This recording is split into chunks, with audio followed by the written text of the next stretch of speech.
व्रत एकादशी करीन उपवासी, व्रत एकादशी करीन उपवासी, गायीना पंढरीची वारी आहे माझ्या घरी, आणि कन करी उपवासी, गायीना हरणसी मुखी नाम, नाम विठोबाचे, नाम विठोबाचे घेईन मी वाचे, बीज कल्पांतीचे तुका म्हणे, पंढरीची वारी आहे माझ्या घरी, आणि कन करी तीर्थवर्त विठ्ठला,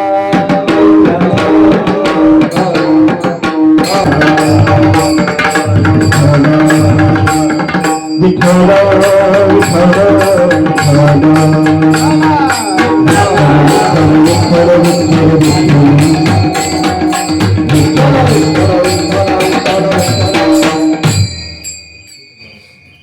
पंढरीची वारी आहे माझ्या घरी आणि करी तीर्थव्रत व्रत एकादशी करीन उपवासी गाईना हरणीशी मुखी नाम विठोबाचे घेईन मेवाचे बीज कल्पांतीचे तुका म्हणे महायोग पीठे तटे भीमरथ वरम पुंडलिकाय धातून मुनींद्रे समागत्य तिष्ठन्तमानंद कंदम परब्रह्मलिंगम भजे पांडुरंग पांडुरंग करू प्रथम नामाला पांडुरंग करू प्रथम नामाला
करू प्रथम नमन दुसरे चरण संतांचे या त्यांच्या कृपादाने कथेचा विस्तारू बाबाजी सद्गुरु दास तुका ओम नमो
ज्ञानेश्वरा करुणा करा दयाळा तुमचा अनुग्रह लादलो पावन झालो चराचरे मी कळा कुसरी नेने बोलतो वचने अति भाविका एका जनार्दने तुमचा दास त्याची आस पुरवावी नमो सद्गुरु तुकया ज्ञानदीपा नमो सद्गुरु तुकया ज्ञानदीपा नमो सद्गुरु सच्चिदानंद रूपा नमो सद्गुरु भक्त कल्याण मूर्ती नमो सद्गुरु भास्करा पूर्ण कीर्ती जयांचे किर्या स्मरण सकळ विद्याचे होय अधिकरण तेची वंदू श्री चरण श्री गुरुचे ते नमस्कारुने आता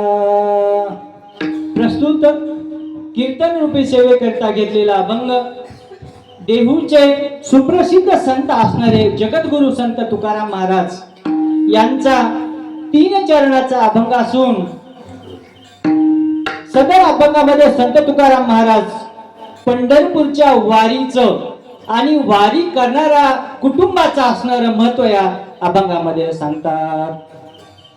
पंढरीची वारी आहे माझ्या घरी आणि कन करी तीर्थवर तर अशा प्रकारच्या पंढरीच्या वारीचं हे वर्णन संत तुकाराम महाराज सांगतात. मस्तक हे पायावरी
मस्तक हे पायावरी पायावरी वारकरी संतांच्या सदर कीर्तन रूपी सेवा सुरू करण्यापूर्वी थोडासा परिहार देणं हे वक्त्याचं आद्य कर्तव्य आहे. कारण मी या ठिकाणी तुमच्या गावामध्ये खूप दिवसापासून इच्छा आहे, तुमच्या नव्हे माझ्या गावामध्ये, कारण ह्या गावाशी माझी जन्माच्या अगोदरची नाळ जुळलेली आहे. विठाला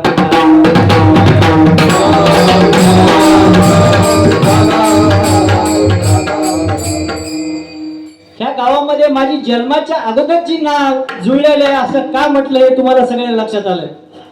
कारण बाबांनी ह्या गावात मला वाटतं कमीत कमी 50 वर्ष तरी परमार्थ केला असावा. 45 ते 50 वर्ष परमार्थ केलेला असावा. मी काही कुठं संस्थेमध्ये शिकलो नाही किंवा वारकरी संस्थेमध्ये शिकलो नाही, काही नाही, असं थोडासा तुटका मुटका अभ्यास करून थोडंफार जसं जमल तसं तुमच्या समोर कीर्तन करण्याचा प्रयत्न करणार आहे.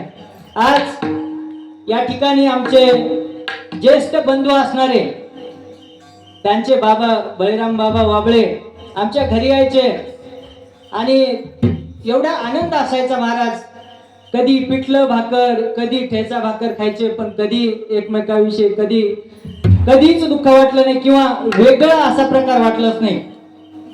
असे आमचे हरिभक्त परायण विठ्ठल दादाला मी हरिभक्त परायण का म्हटलं याचा मागचा इतिहास खूप मोठा आहे. विठ्ठल दादाच्या घरी नवे आपल्या सर्वांच्या घरी बाबांचं येणं जाणं होतं आणि माझंही येणं जाणं आहे. सर्व सुज्ञ आणि खूप छान प्रेमाची माणसं आहेत, पण विशेष करून विठ्ठल दादावर लक्ष का होतं की ते थोड्या एका चुकीच्या मार्गाला होते, म्हणून जास्त विठ्ठल दादावर लक्ष येतं. विठ्ठला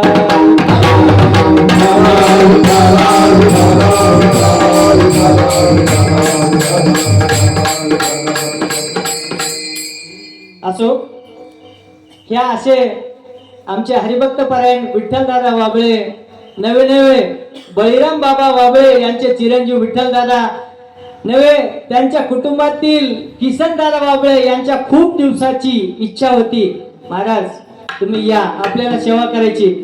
तर माझा थोडा नोकरीचा प्रश्न असतो आणि अभ्यासही एवढा काही नाही, तुटका फुटका थोडंसं आपलं 4-2 अक्षर वाचवलेले, आणि तुमचा मुलगा म्हणून मी समोर उभा आहे. मला काही खूप मोठा ज्ञानी किंवा असा अभ्यासू नाही, पण दादाच्या विनंतीला मान, नवे नवे माझ्या विनंतीला दादानी मान दिला असं म्हणावं लागेल. कारण प्रेम हे कृष्ण अर्जुनाचं नव्हे, सुदामाचं आणि कृष्णाचं प्रेम आहे आमचा विठ्ठला.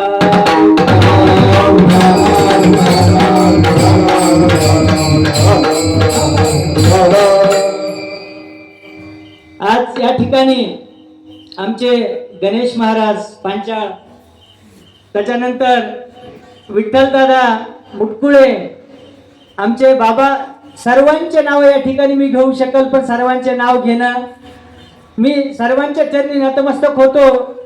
तुम्ही सर्व संतजन, आमचे मृदंगाचार्य नितेश महाराज, आमचे बद्रीदादा, आमचे हे सर्व तुम्ही संत गुणीजन मंडळी, नवे नवे माऊली स्वरूप असणारे तुम्ही संतजन, तुमच्या सर्वांच्या चरणी मी नतमस्तक होतो आणि कीर्तन रूपे सेवेला करतो विठ्ठला.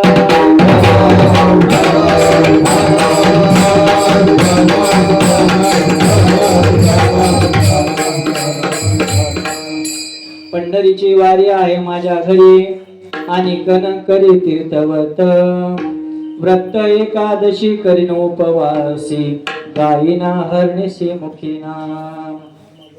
मग पंढरीची वारीचं महत्व काय हो? आता आमचे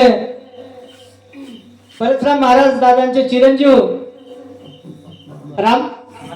आत्माराम दादा हे वारी आज बऱ्याच दिवसापासून वारी काढतात. आम्ही त्यांच्या बरोबर 2-3 दिवस योगायोग येतो वारीचा, आणि अशा वारीचे खूप असं काय सांगा तुम्हाला महाराज, वारीमध्ये किती महत्व आहे, काय महिमा आहे. जो जाईल ना त्यालाच त्या वारीचं महत्व कळतं. तर ह्या वारीचं संत तुकाराम महाराजांनी का वर्णन केलेले, कसं वर्णन केलेले हे थोडक्यात मी वर्णन सांगतो. पंढरीची वारी आहे माझ्या घरी आणि करी तीर्थवर्त. संत तुकाराम महाराज म्हणतात, माझ्या घरचा नियम आहे. काय नियम आहे? पंढरीची वारी करणं. बर तेच वारी करत होते का? नवे नवे संत तुकाराम महाराजांचे 7 वंशज असणारे, त्यांच्या अगोदरचे 7 वंशजापासून विश्वंभर बाबापासून पंढरीच्या वारीचा असणारा हा नियम असणारा संत तुकाराम महाराजांच्या घरी होता महाराज. मग त्या वारीच्या नियम असताना ते वारी कशी करायचे, आणि वारी करत असताना त्यांना ते काय सांगायचे की बाबा वारी करायची, पण कोणती वारी? एकच वारी. लोक काय करतो, आपण काय करतो, मावळगडच्या जत्रेला जातो, कोणी काय करतं, आपण काशीला जाऊ, विश्वेश्वराला जाऊ, गंगासागरला जाऊ, 4 धाम करू, हे सगळं. पण संत तुकाराम महाराज म्हणते नवे नवे असं नाही. काय? पंढरीची वारी आहे माझ्या घरी अनेक करी तीर्थवर्त. मला अनेक तीर्थ करायची गरज नाही. का गरज नाही? कारण मला पंढरीची वारी आहे विठ्ठला.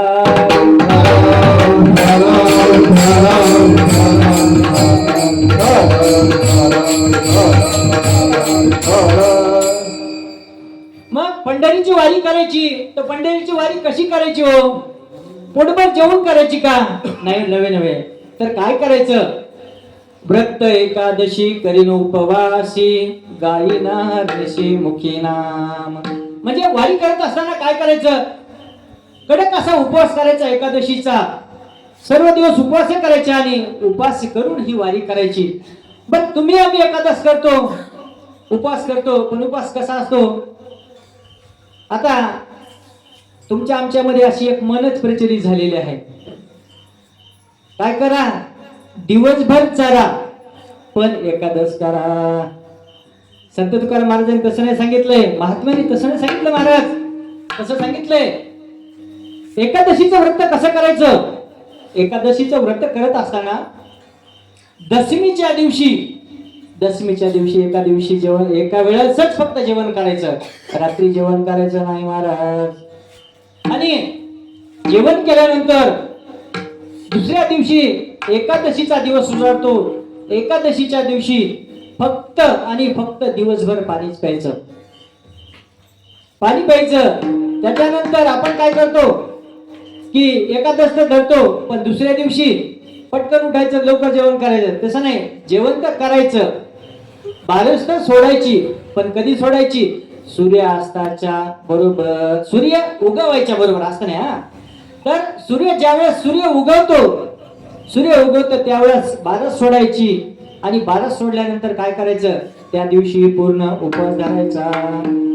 तर असं हे व्रत असणार संत तुकाराम महाराजांचं. आणि नवे ह्या परमार्थामध्ये जे साधू संत सज्जन होऊन गेले त्या सर्वांचं असं व्रत होतं, असं एकादशी व्रत करायचं.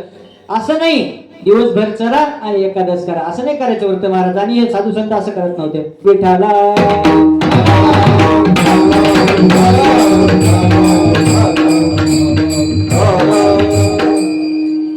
मग एकादश करायचं, पण एकादश करत काय करायचं की एकादश करायची, पण काय करायचं? एकमेकाच्या लावालाव्या करायच्या का महाराज?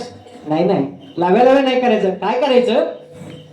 नाम विठोबाचे घेईन मी वाचे. म्हणजे काय करायचं? पांडुरंगाचं नाव घ्यायचं, रात्रंदिवस पांडुरंगाचं नाव घ्यायचं आणि पांडुरंगाचं नाव घेऊनच एकादशीचा उपवास करायचा. जर तसं केलं तर काय होतं? एकादशीचं फल प्राप्त होतं, अन्यथा होत नाही महाराज. व्रत एकादशी करीन उपवासी, गायीना हरणीशी मुखी नाम विठोबाचे घेईन मी वाचे. बीज कल्पांतीचे तुका म्हणे. म्हणजे बीज कल्पांतीचे म्हणजे काय? आजचं नाही, हे युगानुयुगे चाललेलं हे जे व्रत आहे, एकादशीचं व्रत करतात. विठाला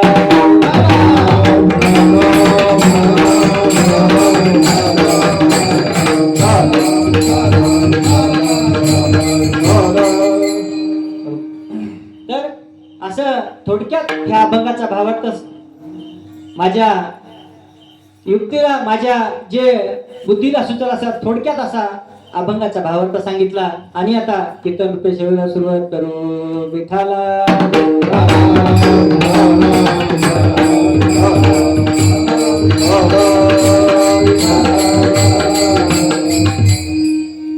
तर आपण काय करतो की व्रतवैकल्य करतो, तीर्थयात्रा करतो, एकादशी करतो, सगळं असं करतो. तर आपण व्रतवैकल्य करत असताना, एकादशी करत असताना आपण काय करतो? आपण संसारिक माणसं आहोत. तर संसारिक माणसं असल्यामुळे आपण काय करतो की आपल्या घरी परमार्थ काय चाललाय हे न पाहण्यापेक्षा आपलं वैभव जास्त सांगतो महाराज, आपलं वैभव. मग हे वैभवाचे काय दोन प्रकार आहेत. वैभवाचे दोन प्रकार कोणते? ते एक प्रमार्थिक वैभव आणि दुसरं प्रपंचिक वैभव. माणसाला परमार्थिक वैभव सांगण्यासाठी थोडस माणूस असं लाजतं, हिरमुसतं. पण प्रपंचिक जे आपलं वैभव सांगण्यासाठी माणूस असं छाती मोठी करतं आणि सांगतं. काय सांगतं? याचं प्रपंचिक वैभव काय सांगतं? माझ्याकडे काय आहे? माझ्याकडे गाडी आहे, माझ्याकडे बंगला आहे, माझ्याकडे एवढी मोठी शेती आहे, माझ्याकडे फोर व्हीलर आहे, मी नोकरीला आहे. हे परमार्थिक नाही, हे सांसारिक वैभव झालं. हे सांसारिक वैभव झालं. पण हे सांसारिक वैभव टिकणार आहे का हो? किती काळ टिकतं? अल्पकाळ. हे जे वैभव असणार आहे ना, टिकत नाही. पण तुम्हाला आम्हाला आज ह्या वैभवाची किंवा तुमची कोणीतरी स्तुती करावी की हे बाबा तुमच्याकडे किती मोठी शेती आहे, तुमची शेती किती सुंदर आहे, तुमची बैलजोडी किती चांगली आहे. असं म्हणल्यावर काय होतं? आपलं थोडे छाती हृदय भरून येतं. पण नव्हे महाराज, तुकाराम महाराज सांगतात वैभव असावं, पण कोणता वैभव असावं? परमार्थाचं वैभव असावं महाराज. परमार्थाच्या वैभवामध्ये काय असावं? तुमच्याकडे व्रत वैकल्य असावे, तुम्ही व्रत करावं, पांडुरंगाची भक्ती करावी, नामस्मरण करावं, तीर्थयात्रा कराव्या, नवे साधू संताला घरी बोलून भोजन घालावं, पंक्ती उठवाव्या, पंढरीची वारी करावी. असं हे केल्याने काय होतं तर मोक्षाला प्राप्ती होते. विठ्ठला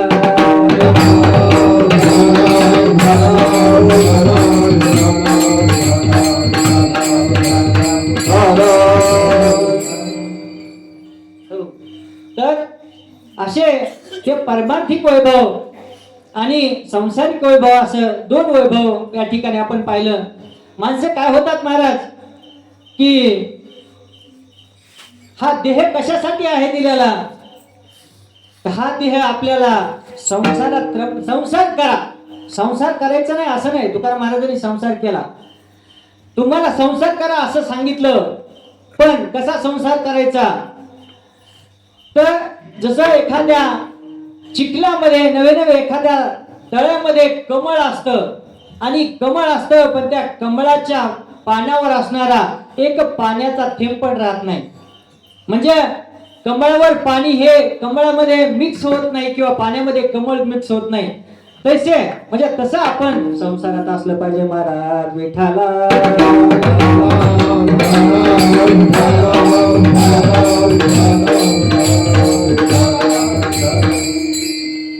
तर हे वैभव असणारा संसार कसा असावा तर संसार शॉर्टकट किंवा थोडक्यात संसार असावा आणि संसारात असून परमार्थामध्ये असावं असं संत तुकाराम महाराज सांगतात.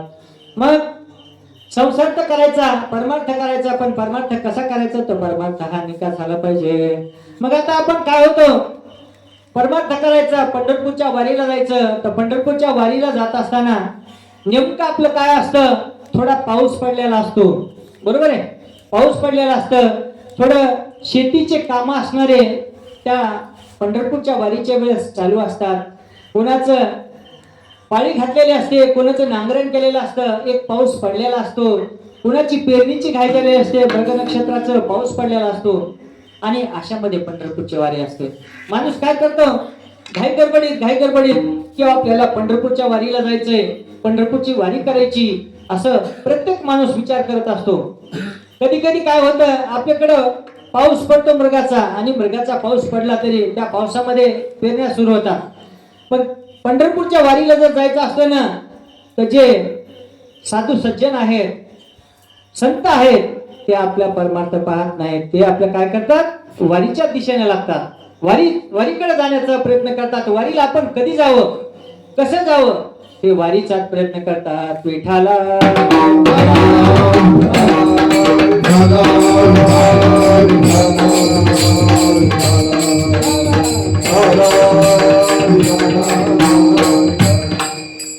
तर वारी करण्यासाठी, देवाचं नामस्मरण करण्यासाठी आपल्याला काय केलेलं आहे, परमेश्वरानं पांडुरंगानं असा देह दिलेला आहे.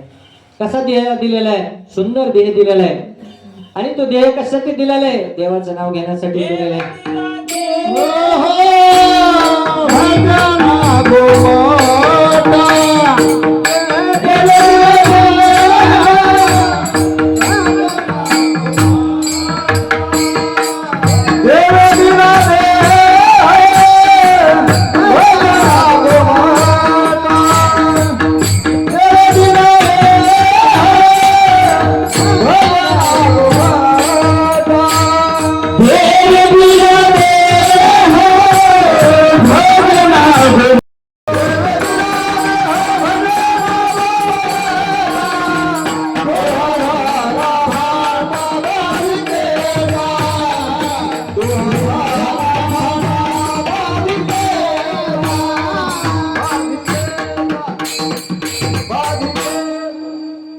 परमेश्वराने पांडुरंगाने देह कशासाठी दिलेला आहे, आपल्याला भजनासाठी दिलेला आहे.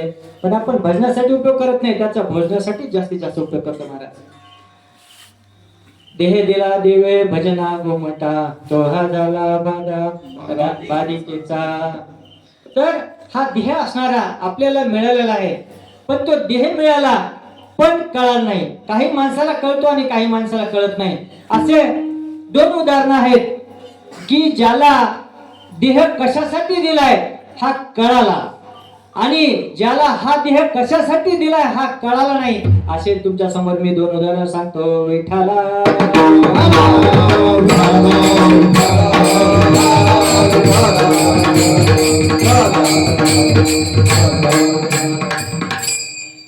तर काय झालं, एका गावामध्ये एक लोहार राहत होता.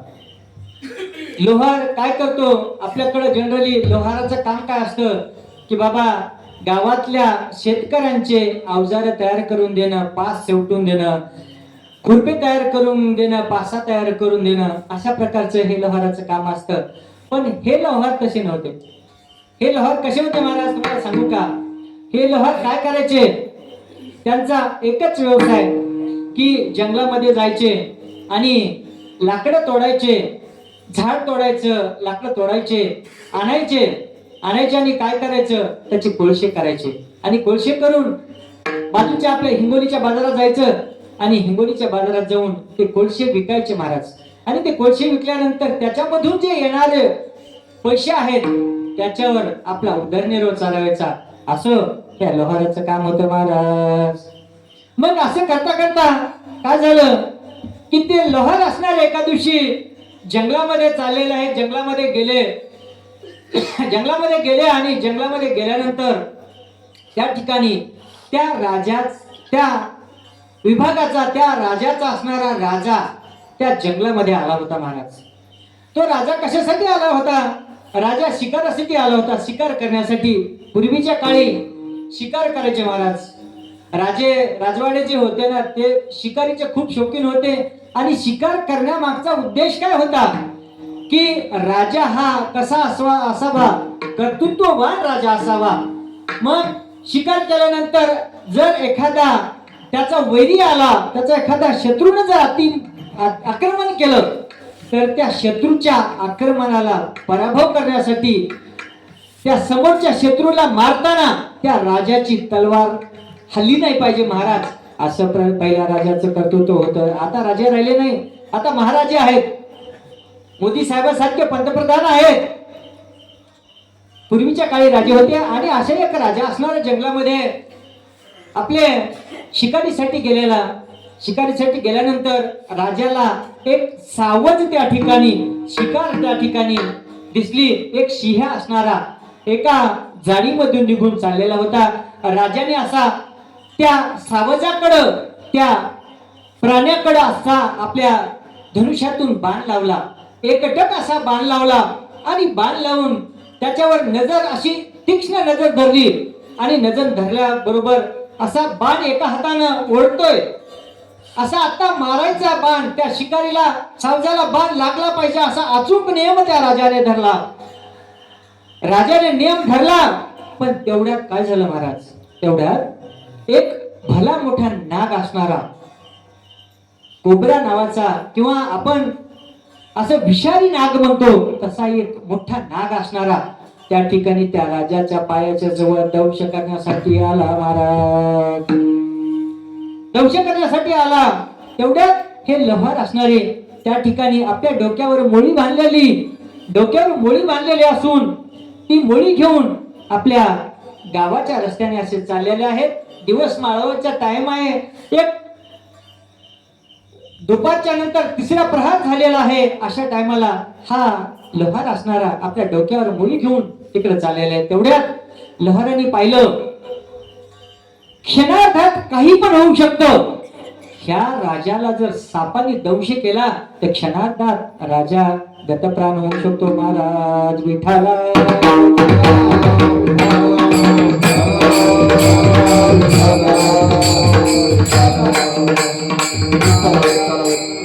हो. तर ह्या लोहाराने पाहिलं की बाबा राजा आहे, राजानं तो बाण धरलेला आहे. राजाचं लक्ष पूर्ण त्या सावजावर आहे, त्या शिकारीवर असणारं राजाचं लक्ष आहे. आणि राजाचं लक्ष आहे आणि काही क्षणातच तो आता साप त्याला चावणार आहे, राजाला चावणार आहे. बाबा राजा असणारा आपला अन्नदाता आहे, राजा आपलं रक्षण करणार आहे. आणि त्या राजा जर गेला तर आपल्या राज्याचं काय होईल अशी त्या लोहाराला असणारी चिंता पडली. त्या लोहाराने काय केलं, क्षणाचाही विचार न करता राजाला ढकलून दिलं महाराज. मग राजाला ढकलून दिल्यानंतर तिथं काय पूजा करतील का हो? अहो एखादा तुमच्या माझ्यासारख्याला आता इटल दादाला उगाच विनाकारण आरी एक शब्द केला तर इटल दादा तिकडून काय करते, अरे तू लय हुशार झाला का, असं साहजिक आहे का नाही. आणि एका राजाला ढकलून दिलं. राजाला किती राग आला असेल. राजाची तळपायाची मुंगी मस्तकाला गेली महाराज. पण त्याच क्षणात असा सळसळ करणारा साप असणारा त्या राजाने जाताना पाहिला महाराज. तर राजाने जाताना पाहिल्याबरोबर राजाच्या लक्षात तेवढ्यात त्याचे सैनिक असणारे त्या लोहाराला धरायला गेले. त्याने धरलं, पकडलं, अरे सोडा, धरू नका. राजा असं म्हणले बरोबर ते सैनिक असले अचंबित झाले महाराज. अचंबित झाले, राजाकडे पाहू लागले. अरे एवढा मोठा नगरीचा राजा असणारा आणि साधा माणूस आणि आमच्या राजाला ढकलून दिलं.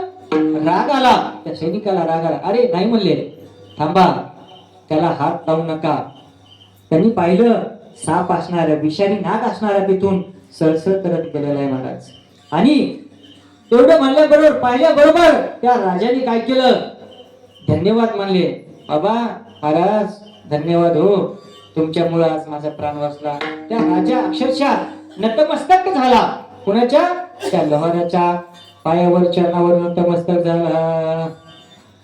लोहाराच्या पायावर नतमस्तक होऊन राजाला असं आपल्या जवळ त्या लोहाराला धरलं. लोहाराला जवळ धरून काय केलं, की त्या राजाला घेऊन आपल्या रथामध्ये बसवलं. रथामध्ये बसून आपल्या राजवाड्याकडे घेऊन गेले. राजवाड्याकडे घेऊन गेल्यानंतर काय केलं बाबा, की त्या राजाला यथासांग असणारी पूजा केली. त्या लोहाराची असणारी त्या राजाने पूजा केली, पूजा अर्चा केली, नवीन कपडे घालायला दिले आणि सगळं करून दिलं. आणि करून दिल्यानंतर म्हणे विचार घेतलं, बाबा तुम्ही काय करता म्हणल्यानंतर राजाला त्या लोहाराने सांगितलं, बाबा मी काय करतो राजे महाराज, मी काय करतो, दररोज माझा नित्यक्रम असा आहे, दररोज जंगलामध्ये जायचं, मोळीभर लाकडं काढायचे, त्याचे कोळसे तयार करायचे आणि काय करायचं, बाजारात नेऊन विकायचे आणि त्याच्यावर उदरनिर्वाह करायचा महाराज. असा हा नित्यक्रम त्याचा चाललेला. मग त्यावेळेस काय केलं, राजाने असणार आपल्या प्रधानजीला बोलवलं. प्रधानजीला बोलवल्यानंतर सांगितलं, प्रधानजी, जी महाराज, जी म्हणण्याची प्रथा आहे. आता आमचे हल्ली काळामध्ये जी म्हणण्याची प्रथा राहिली नाही महाराज, पण आमचे त्र्यंबक बाबासारखे आजही महाराज जी म्हणूनच बोलतात. बरं, त्या महात्म्यांचा आदर्श घेण्यासारखे असे जी महाराज म्हणून ते बोलले, जी महाराज म्हणून बोलले. जी महाराज म्हणल्यानंतर राजाने सांगितलं की बाबा काय करा, हा जो लोहार आहे ना त्यांनी मला वाचवलं, माझा प्राण वाचवला, त्या लोहारासाठी काय करा, आपल्या राज्यातली, आपल्या नगराच्या लागून असणारी 5 एकर जमीन त्याला दान करा.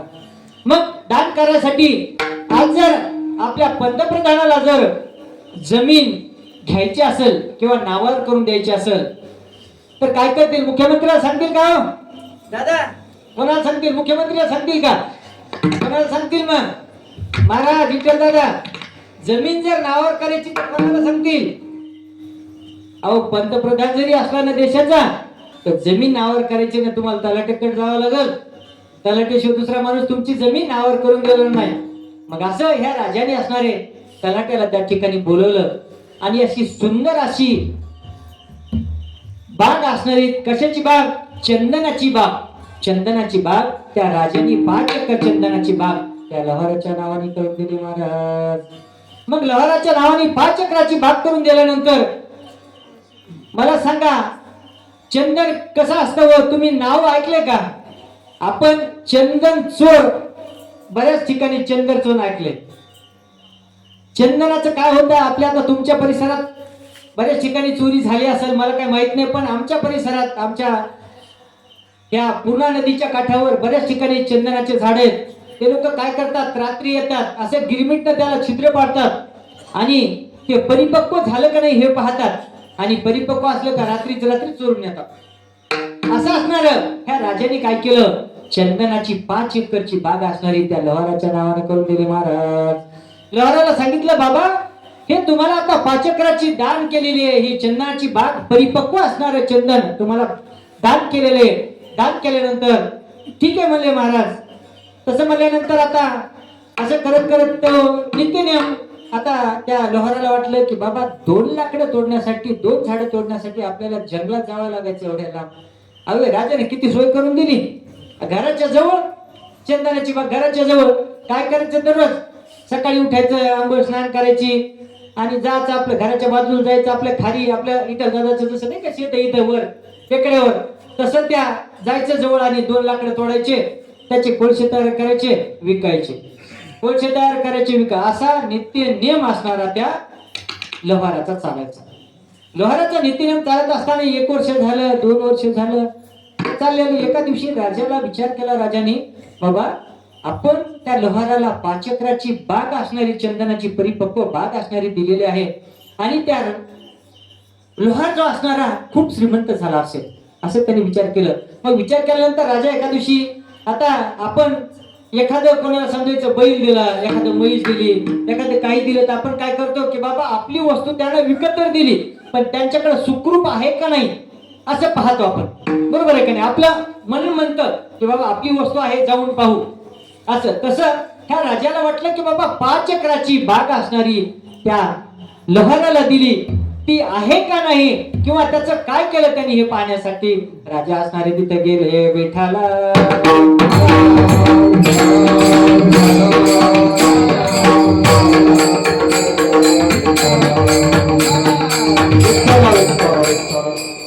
तर ती बाग असणारी 5 एकराची तिथं गेल्यानंतर त्याचा नीतिक्रम चाललेला.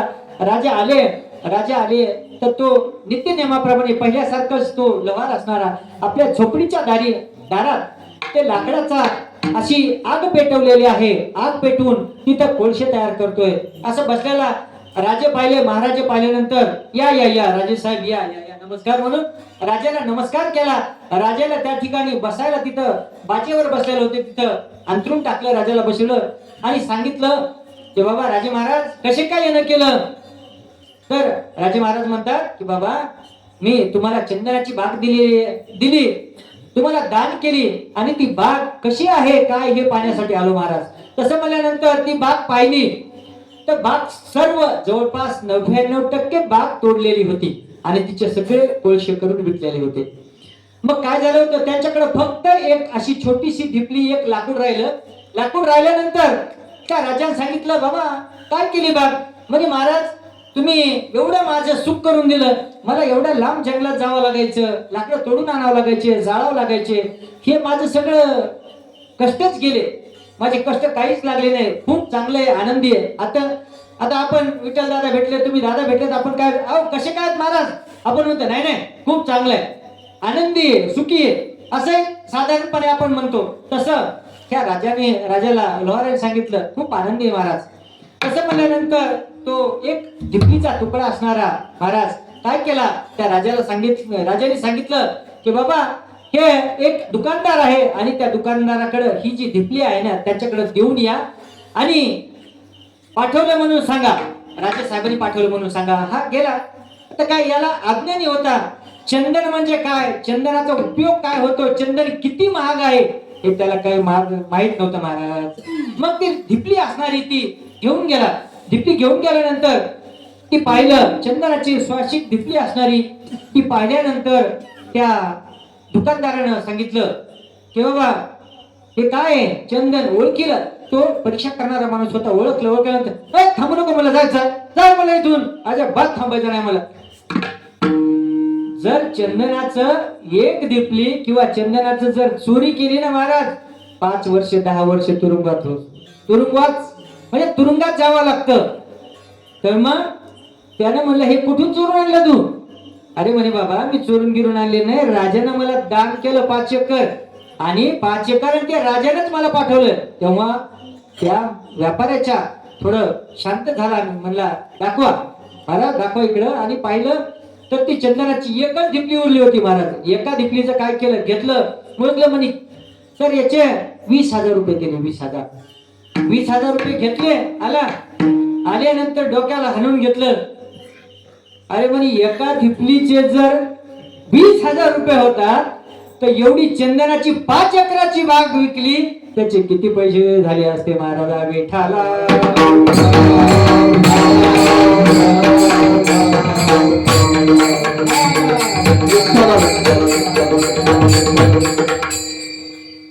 तर असं आपल्याला परमेश्वरानं हा देह दिलेला आहे. देह दिला कशासाठी दिलाय? भजनासाठी दिलाय. पण आपण काय करतो? त्या देहाचा काही उपयोग करत नाही. हा देह नाशिवंत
देह असणारा मदालसन खूप सुंदर असं छान उदाहरण सांगितलेलं की बाबा हा देह नाशिवंत मलमूत्रांचा बाधा वरी चर्म घातले रे कुर्म कीटकांचा सांधा रवरव दुर्गंधी रे आम गळतेचा बाधा.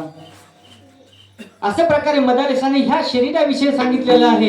तसं आपल्याला काय सांगायचं होतं? नरदेह मिळाला, ज्याच्या हातात मिळाला, ज्याला कळाला, तर ते संधीचं सोनं केल्याशिवाय राहत नाही महाराज. आणि ज्याला नाही कळाला तर ते असं कोळशासारखे हात काळे करत महाराज.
काकटाळे न्याय न घडो उपाय कळवाले. हा देह असणारा काकटाळी म्हणजे आता ते उदाहरण सांगितलंय तुम्हाला. हे उदाहरण द्यायचं आपलं बाकी राहिलं की बाबा आपण संधीचं कसं सोनं घेतो, सोनं करून घेतो, किंवा एखादा माणूस संधी जरी आलं तर त्याचं कसे कोळशाचे हात काळे होतात हे तुम्हाला सांगितलं. आता संधीचं सोनं करणारं उदाहरण तुम्हाला सांगतो. काय होतं? एक वेळेस प्रभू श्रीराम असणारे वनवासाला जात असतात.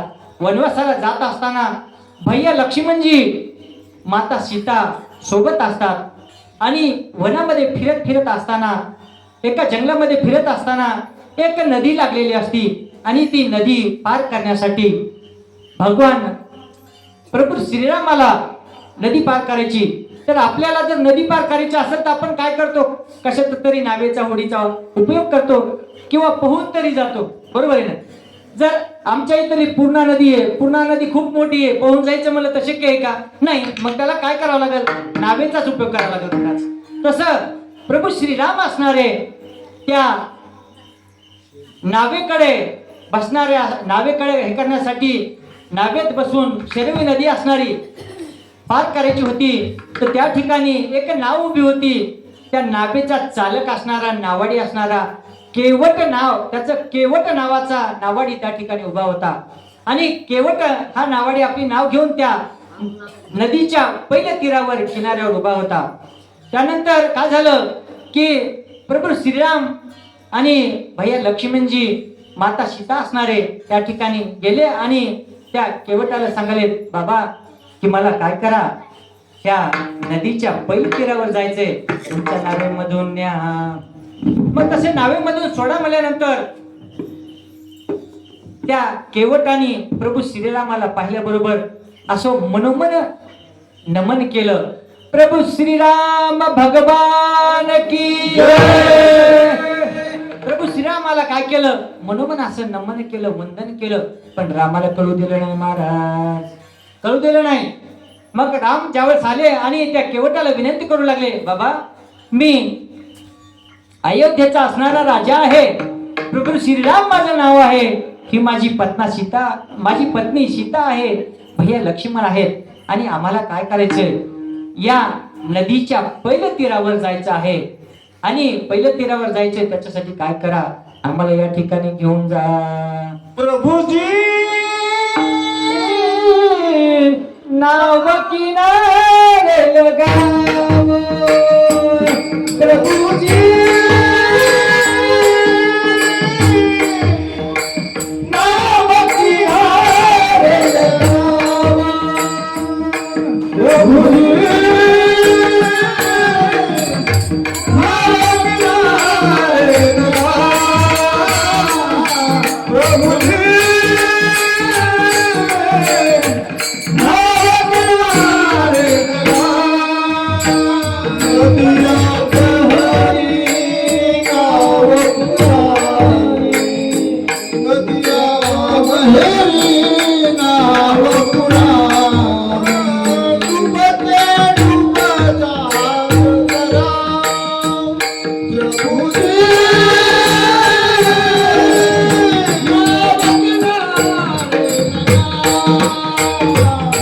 प्रभूजी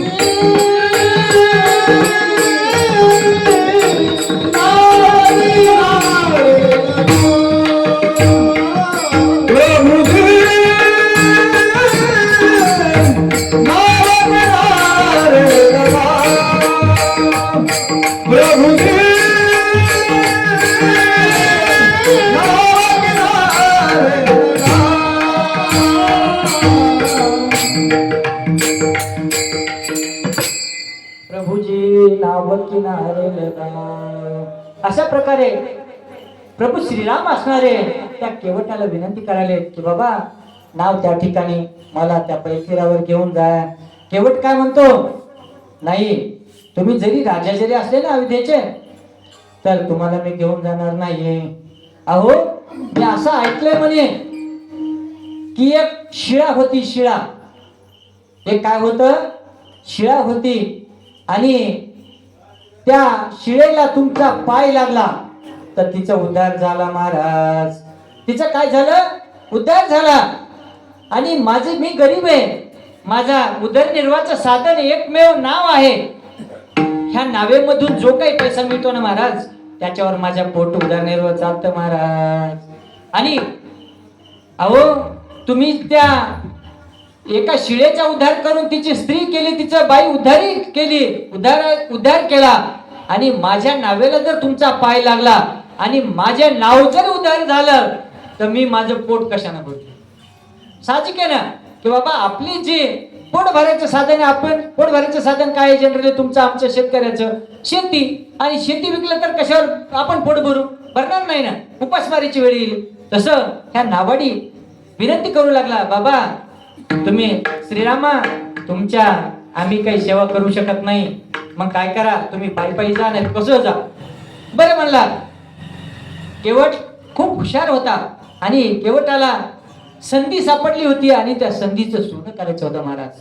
मग केवटाने सांगितलं, महाराज माझी एक आट आहे, मी तुम्हाला घेऊन जातो, नाव माझ्या नावेमध्ये बसून पहिल्या तीरावर घेऊन जातो, पण घेऊन जाण्याच्या अगोदर काय करावं लागेल महाराज, की तुमच्या पायाला आहे ना माती लागलेली आहे, तुमच्या पायाची माती जी लागलेली आहे ना, ती चरण तुमचे मला धुवून घ्यावं लागतील महाराज. मग काय केलं त्या केवटानं आपल्या पत्नीला बोलावलं. पळत पळत त्याची पत्नी एक अशी मोठी परात घेऊन आली, ताट घेऊन आली, तामण घेऊन आली आणि त्या पत्नीनं काय केलं, घागरभर पाणी आणलं आणि त्या प्रभू श्रीरामाचा असणाऱ्या त्या पायाचा अभिषेक करू लागले. यथाशक्ती यथावकाश असणाऱ्या त्यांनी मनोभावे प्रभू श्रीरामाच्या पायाचं दर्शन घेतलं, पायाचा अभिषेक केला. एक पाय काय केलं, एका पायाचं पाय धुतला, स्वच्छ केला, पुसला, आपल्या अंगावरचा पंचा काढला, पाय पुसला. बरं आता मी तुमच्या समोर कीर्तनाला उभं राहिलेलो आहे. आता मी काय केलं, असा एका पायावर उभं राहिलो, बरोबर आहे, एका पायावर उभं राहिलो. 1 मिनिटं, 2 मिनिटं, अर्धा मिनिटं, 3 मिनिटं उभं राहील. 4थ्या मिनिटाला एक तर पडल, नाही तर पाय खाली ठेवावा लागेल, बरोबर आहे का नाही? तसं प्रभू श्रीराम असणारे श्रीरामाचं काय केलं, त्या केवटाने पाय धरला आणि म्हणजे महाराज आता हे काय करा, पाय तुम्ही वर धरा, मी काय करतो, दुसरा पाय धुतो, दुसरा पाय स्वच्छ करतो. मग दुसरा पाय स्वच्छ करण्यासाठी म्हणले आता असं पायावर एका पायावर उभं राहिले. पण काय झालं, तो दुसरा पायाचा अभिषेक केला. पण माणूस एका पायावर उभा राहिल्यानंतर थोडंफार डळमळतं. तर ते श्रीराम असणारे थोडेफार डळमळीत झाले आणि त्यांचा खांद्याचा आसरा घेतला आणि डोक्याला आशीर्वाद दिला. महाराज डोक्यावर जसा आशीर्वाद दिला की प्रभूच्या चरणावर नतमस्तक झाले. म्हणे महाराज मला हेच करायचं होतं, हो तुम्ही पंढरीचे वारकरी माझ्या दारात आलात, माझं भाग्य धन्य धन्य भाग्य माझं उजळलं. की काय झालं, संत दर्शनाचा लाभ, संत दर्शनी हा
दर्शनी हा लाभ पद्मनाभ जोडीला. अशा प्रकारे प्रभू श्रीरामाचं दर्शन झालं.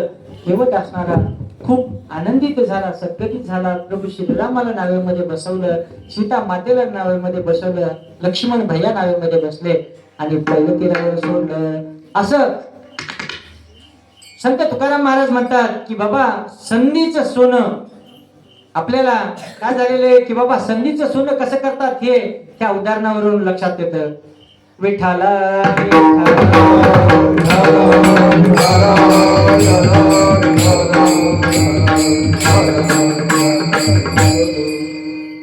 तर संत तुकाराम महाराज म्हणतात की बाबा काय होतं की संत तुकाराम महाराजांच्या घरची नियम होता, वारी होती.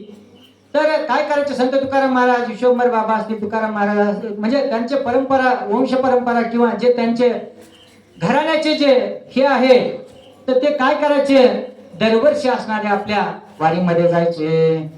मग वारीमध्ये जात असताना ते आता लोक विचारू लागले की बाबा तुमच्या घरचा नियम काय, आमच्या घरचा नियम काय.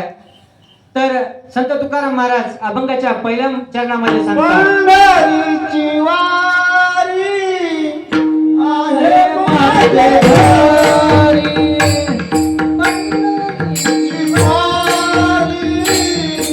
आहे माझे घरी, पंढरीची वारी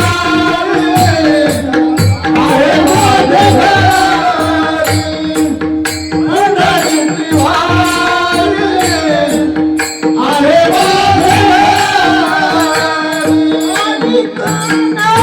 घरी.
पंढरीची वारी आहे माझ्या घरी आणि कण करे तीर्थवत. तुकाराम महाराज म्हणतात बाबा पंढरपूरची वारी आहे आमच्या घरी आणि पंढरपूरची वारी असल्यामुळं दुसरा आम्हाला करायची गरज नाही, दुसरं तीर्थ करायची गरज नाही. तीर्थवत आम्हाला माती समान आहे, तीर्थवत नकोच आम्हाला, आम्हाला फक्त एकमेव पंढरीची वारी पाहिजे. विठाला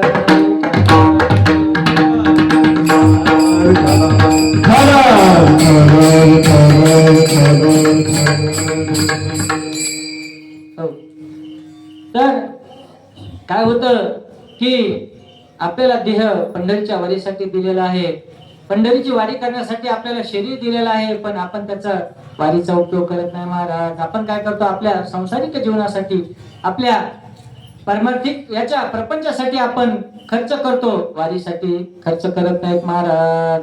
मग काय होतं, आता वारी सुरू झाली, वारी सुरू झाल्यानंतर वारीचा दिवस पावसाळ्याचे दिवस असतात, प्रत्येकाला घाई गडबड असते, प्रत्येकाला वारीला जायची इच्छा असते मनातून.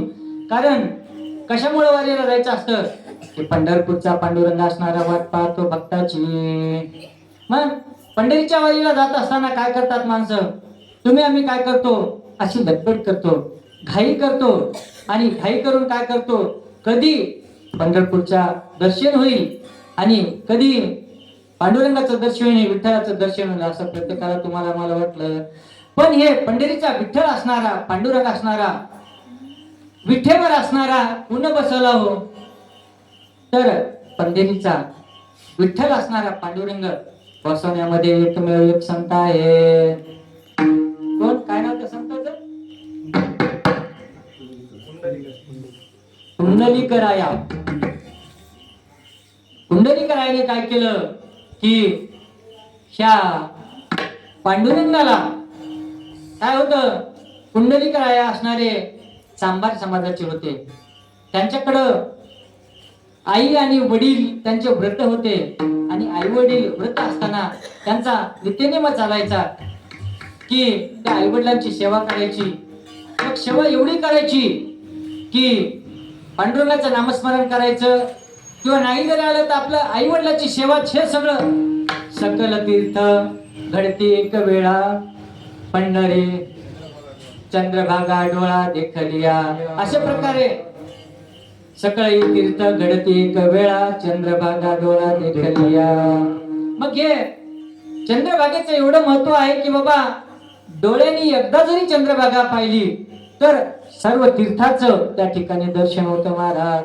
आणि असे पुंडलिक असणारे, त्या पुंडलिकाने आई वडिलांची सेवा करत होते, आणि आई वडिलांची सेवा करत असताना हे पुंडलिक काय झालं की बाबा सेवा करत होते, आणि सेवा करत असताना ह्या पांडुरंगाला, विठ्ठल पांडुरंग त्या ठिकाणी आले, आणि पांडुरंगाचं विठेवर उभं कसे आहेत, तर पांडुरंगाला आता माझा एवढा भक्त आहे बाबा, हा पुंडलिक भक्त आहे आणि त्याचं दर्शनाला आपण जायचं.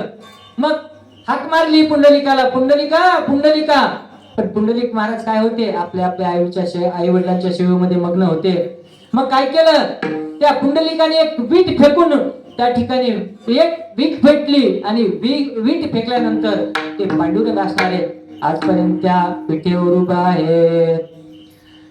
विटेवरी उभा, कटेवरी हात, अशा प्रकारचे पांडुरंग असणारे ह्या पंढरपुरामध्ये उभे आहेत. आणि ते उभे असून काय करतात, आता एरवी आपण पाहतो इकडं काशीकडे जातो, कुठं याला जातो, प्रयागराजला जातो, कुठं जातो, तर आपण त्या देवाचं दर्शन घ्यायचं असेल तर देव काय असतो, खूप लांब असतो महाराज. देवाचं दर्शन घ्यायचं म्हणलं तर एक तर त्या खिडकीमधून पाहावं लागतं, नाही तर असं. अयोध्येला आता आम्ही काल परवा तीर्थयात्रा केली. अयोध्येला 800 लोकांची यात्रा दिंडी घेऊन गेलो होतो महाराज शासनाकडून, कारण मी शासनाचा कर्मचारी असल्यामुळं माझ्याकडे तीर्थयात्रा नावाची एक योजना होती. आमचे हेमके दादा, जरांगे पाटलांच्या शिवभाऊ असणारे हेमके दादा, त्यांच्या घरी ते आमच्या सोबत तीर्थयात्रेला होते, अयोध्येला होते. तर ही अशी अयोध्येची आम्ही ट्रिप काढली महाराज. आणि तसं दर्शन असणार त्या पांडुरंगाचं असं लांबूनच घ्यावं लागतं.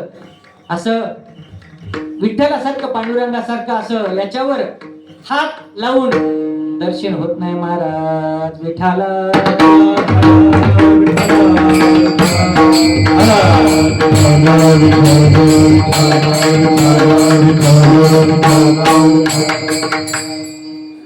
तर या पांडुरंगाचं असं आपण दर्शन घेतो. आणि दर्शन घेऊन पंढरीचे वारकरी असणारे काय होतात की बाबा मन तृप्त होतं. पण काय होतं, ज्यावेळेस वारीला जायचं तर काय होतं की कोणाला जायला योग येतो, कोणाला येत नाही काही कामानिमित्त. पण प्रत्येकाच्या मनामध्ये काय असतं की त्या वारीचा टकळा लागलेला असतो. त्या वारीचं काय असतं की ते असं हे म्हणजे काय असं ध्यास लागलेला असतो. काय होतं, कोणाला संपत्ती पाहिजे, कोणाला पैसे पाहिजे. पण इथं काय सांगतात, म्हणजे त्यांना संपदा म्हणजे लावीला टकळा संपदा सोहळा आवडे मनाला लागला टकळा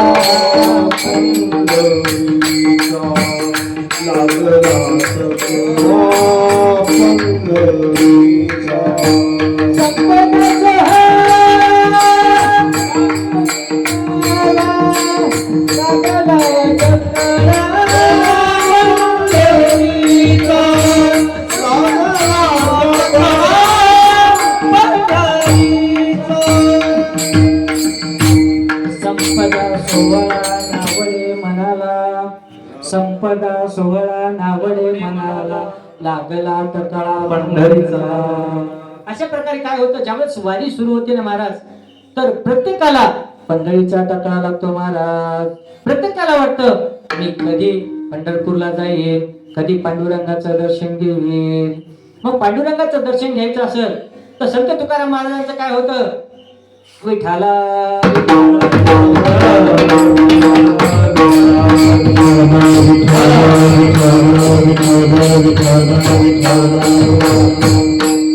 तर संत तुकाराम महाराज असणारे, दिंडी असणारे, हे सगळ्या दिंड्या, सर्व संतांच्या दिंड्या त्या वाऱ्यामध्ये चालतात. आणि वाऱ्यामध्ये दिंड्या चालत असताना, त्या दिंड्या चालत असताना प्रत्येक जण असणारा काय करतो की दिंडीमध्ये चालत चालत देवाचं नामस्मरण करतो. पंढरीची वारी आहे माझ्या घरी आणि कन करी तीर्थव्रत. आणि तीर्थाबरोबर काय असतं की त्या ठिकाणी तीर्थ करत असताना की अभंगाच्या दुसऱ्या चरणामध्ये सांगतात, व्रत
उपाशी करीनो पवाशी गायना हरणीसी मुखेना.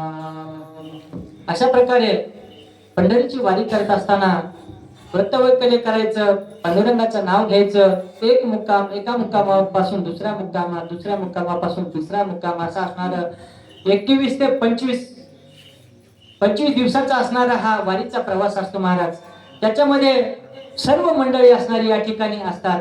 कोणी हौशगौश असतात, कोणी पांडुरंगाचे भक्त असतात, कोणी फक्त वारी कशी असती हे पाहायला जातात, कोणी काय करतात त्या ठिकाणी आपला उदरनिर्वाहाचं साधन. तर शेवटी देवाचं नाव घेतो महाराज. एक थोडस उदाहरण सांगतो. एक तिथं देवधर्म न मानणारे लोक असतात काही. असा एक सदग्रस्त असणारा आला आणि सदग्रस्त आला आणि काय केलं त्यांनी, देव नाही ह्या जगात, देवच नाही मला, देव नाही म्हणून जवळपास 1 तासभर भाषण केलं. 1 तासभर भाषण केलं की बाबा ह्या जगात देवच नाही, तुम्ही आम्हीच माणसं आहोत, देवच नाही म्हणला. बट देव नाही म्हणले मग तर ठीक आहे बाबा, देव नाही. मग आता ते सदग्रस्त आले आपल्याकडे. आल्यानंतर मग म्हणले 1 घंटाभर, प्राध्यापक होते, चांगले हुशार विद्वान प्राध्यापक होते. मग म्हणलं देव नाही, देव नाही. महाराज म्हणले तुमचं आम्ही भाषण विचारलं, त्यांना सांगितलं की बाबा म्हणलं तुमचं भाषण खूप सुंदर केलं बाबा, काय छान बोलता हो तुम्ही, लय मस्त बोलता, बरं लय मस्त, तुमची भाषा शैली खूप छान आहे, तुम्हाला खूप छान बोलता येतं, वक्तृत्व खूप छान आहे तुमचं, तुम्ही खूप छान विषय सांगितला, बरं विषय सांगितला आणि खूप छान बोलले. काय बोलले म्हणे, अहो म्हणे काय सांगावं, आता भगवंताची कृपा. अहो ज्याला देवाला न मानणारा तो भगवंताची कृपा आहे असं म्हणतो, तर तुम्ही आम्ही देव का मानू नये विठ्ठला.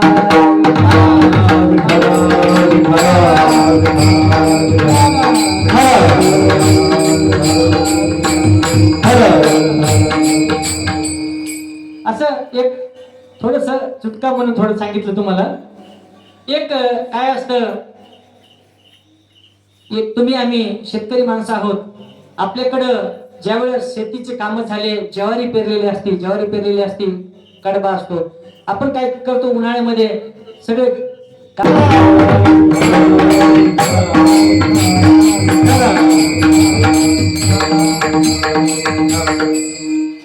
तर सांगायचं काय की पांडुरंगाने आपल्याला देह सुंदर दिलेला आहे. कशासाठी, की भगवंताचं नामस्मरण करण्यासाठी देह दिलेला आहे. पण आपण काय करतो, भगवंताचं नामस्मरण न करता काय करतो, आपण विनाकारण याची त्याची टवाळी करायचं, टवळ टिंगाळी म्हणजे टवाळकी करायची, निंदा नालस्ता करायची आणि आपल्याच हाताने आपल्या डोक्यावर पातक घ्यायचं महाराज. पण संत तुकाराम महाराज तसं नाही. संत तुकाराम महाराजांच्या काळात काय होतं, पंढरीच्या वाटाने काय करायचं की पांडुरंगाचं नामस्मरण करायचं.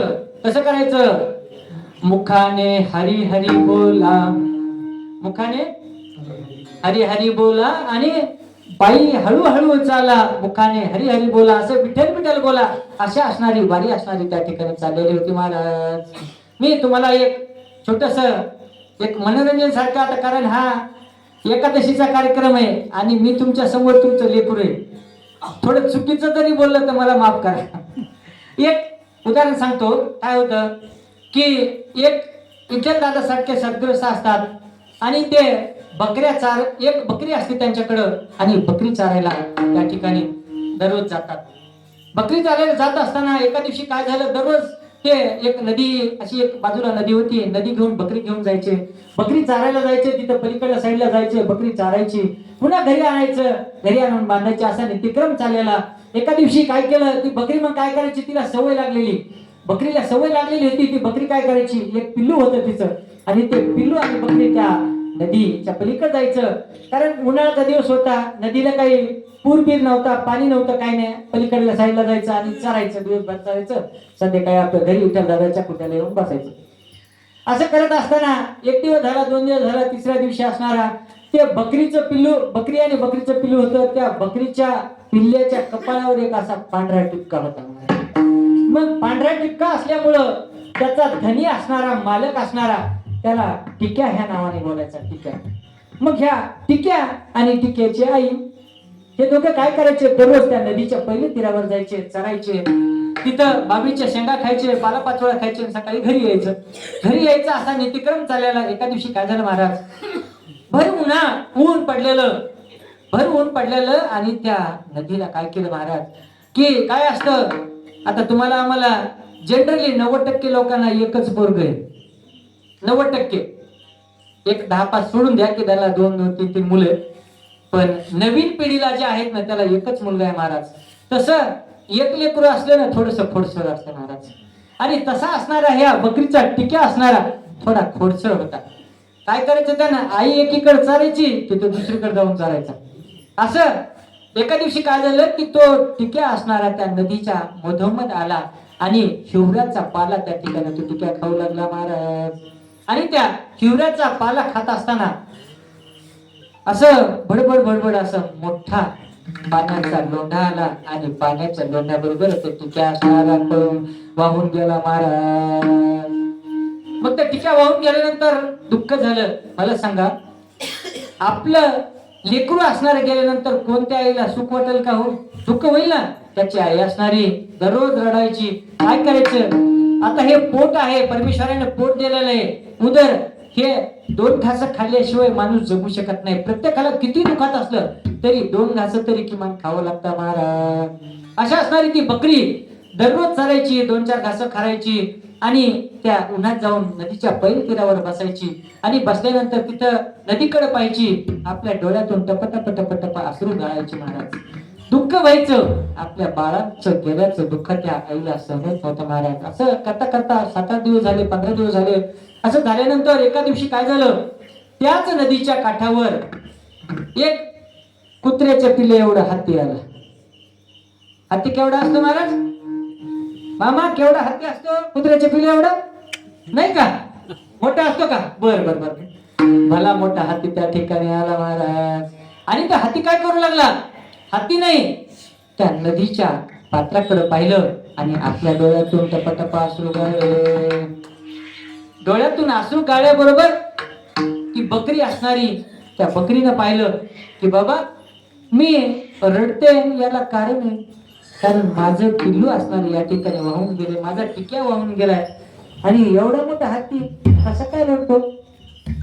पण तसं म्हणल्यानंतर ती बकरी असणारी हत्तीच्या जवळ आली आणि हत्तीला म्हणते, हत्ती दादा, अहो तुम्ही इथं आले, तिकडे त्या नदीच्या मधोमध पाहिलं आणि तुम्ही डोळ्यातून पाणी गाळलं, हे का हो, कशामुळं?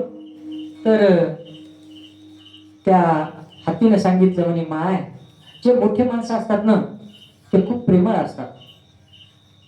हत्ती मोठा आहे पण खूप प्रेमळ आहे. त्यांनी त्या बकरीला माय म्हणून संबोधलं. माय म्हणे, काय झालं मी सांगू का?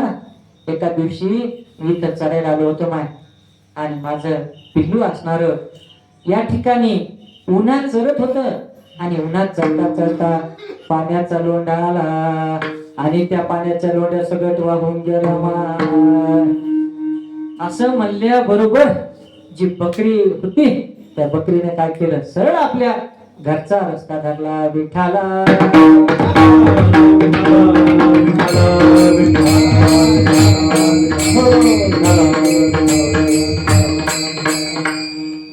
अशा प्रकारे कसं असतं की बाबा ज्यावेळेस आपल्यापेक्षा दुःख दुसऱ्याला जास्त झालं ना तर आपल्या दुःखाचं माणसाला जाणीव होत नाही.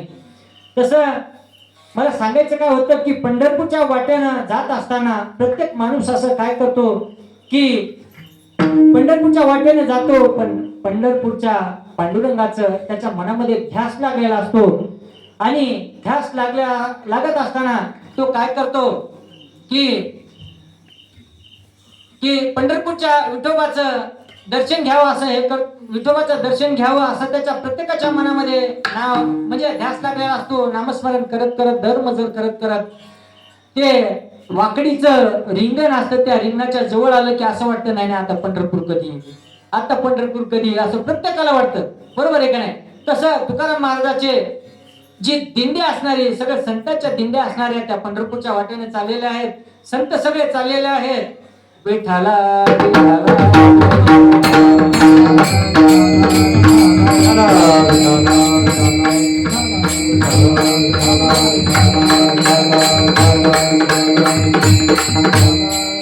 आणि अशा प्रकारे काय होतं की बाबा एकमेकाला तुम्ही आम्ही विचारतो की बाबा पंढरीच्या वाटेने चाललात, पण पंढरीच्या वाटेने जात असताना तुम्ही जाता माऊली जाता, पण काय करता, कोणाचं नाव घेता, हे अभंगाच्या 3ऱ्या चरणामध्ये सांगितलंय. नाम विठोबाचे घेई नवी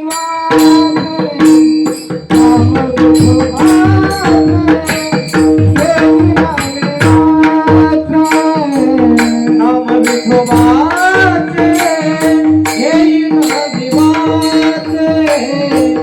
नाम विठोबाचे घेई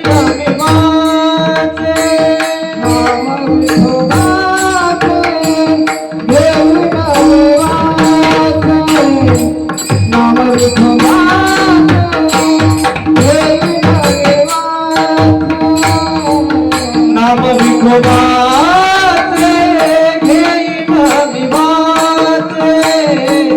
नाम विठोबाचे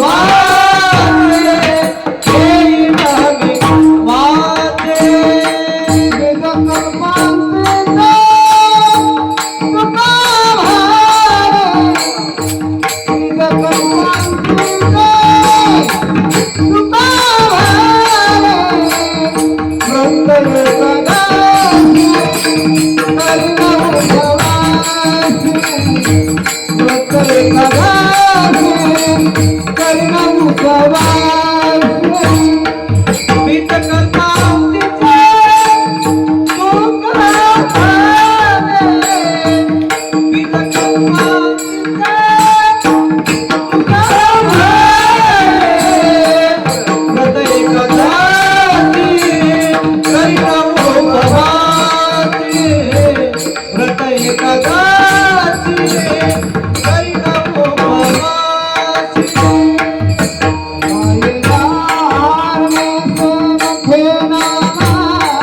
व्रत एकादशी करीना उपवासी व्रत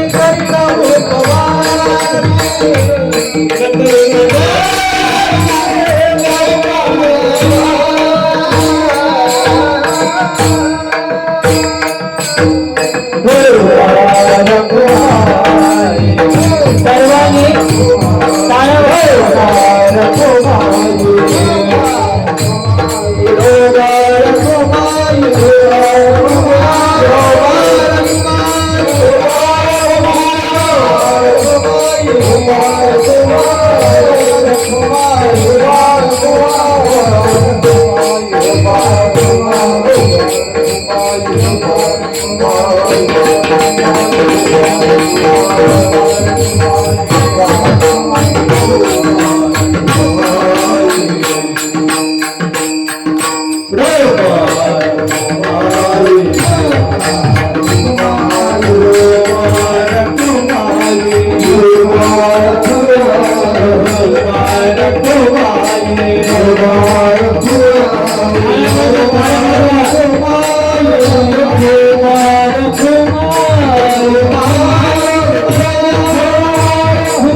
नाम विठोबाचे घेईन मेवाचे बीज कल्पांतीचे तुका म्हणे. प्रत्येक एकादशी करीन उपवासी गायीना हरनिशी मुखी नाम. पंढरीची वारी आहे माझ्या घरी आणि कन करे तीर्थवर्त. व्रत एकादशी करीन उपवासी गायीना हरनिशी मुखी नाम. नाम विठोबाचे घेईन मी वाचे बीज कल्पांतीचे तुका म्हणे. ज्ञानेश्वर मावळे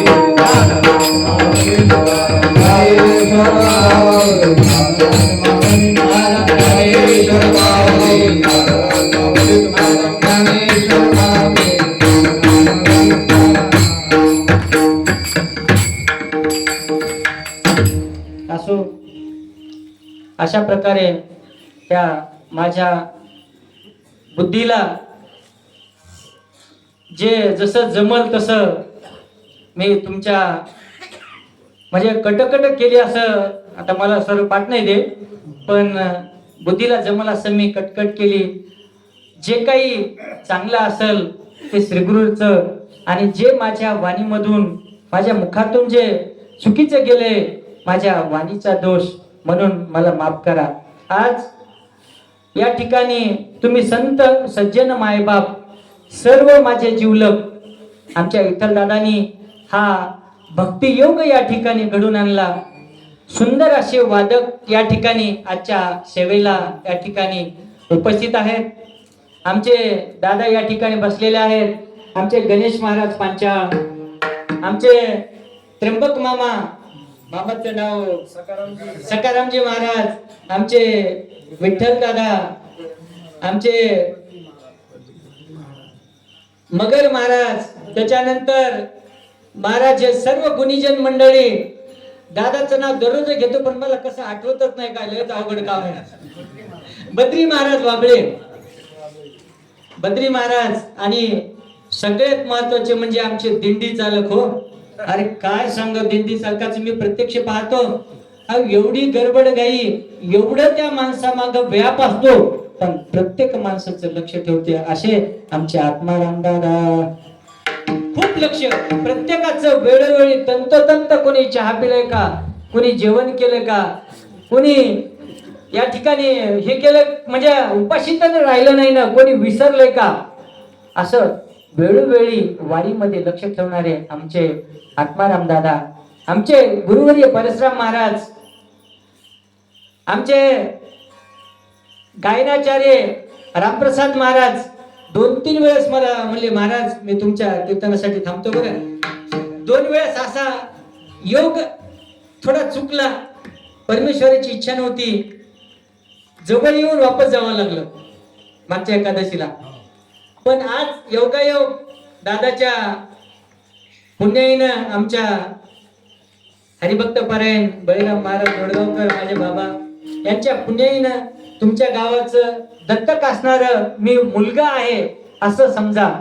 माझ्याकडून जे काही वाणी चुकली, माझ्या वाणीतून एखादा शब्द चुकीचा गेला असेल तर तुमचा मुलगाच आहे मी, मला माफ करा. आमचे हेमके दादा, आमचे जरांगे पाटलांनी ज्या मराठा समाजाला, आपल्या समाजाला आरक्षण मिळवण्यासाठी अहोरात्र कष्ट घेतले, असे जरांगे पाटील दादा, ह्या जरांगे पाटलांच्या दादाच्या शिवभाऊ असणारे आमचे हे हेमके दादा, बाबासाहेब दादा हेमके, खूप प्रेमळ, खूप प्रेमाचे. आणि त्यांनी सांगितलं, महाराज सर, कधी साहेब म्हणते, कधी महाराज म्हणते, कधी सर म्हणते, असं 2-3 नावानं संबोधतात. असे हेमके दादा असणारे म्हणले, चला मला तुमच्या सोबत यायचंय आणि तुमचा कसा प्रपंच आहे, कारण माझा प्रपंच हा तुम्ही आहेत, तुम्ही सज्जन मंडळी, सगळा प्रपंच आहे. माझा प्रपंच घरदार वगैरे नाही, प्रपंच म्हणजेच आपला परमात्मा आहे विठाला.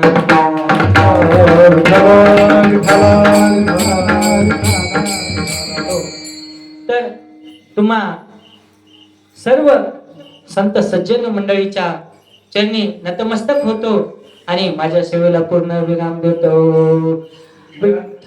ज्ञानेश्वर माऊली, ज्ञानेश्वर माऊली, ज्ञानेश्वर माऊली, ज्ञानेश्वर माऊली.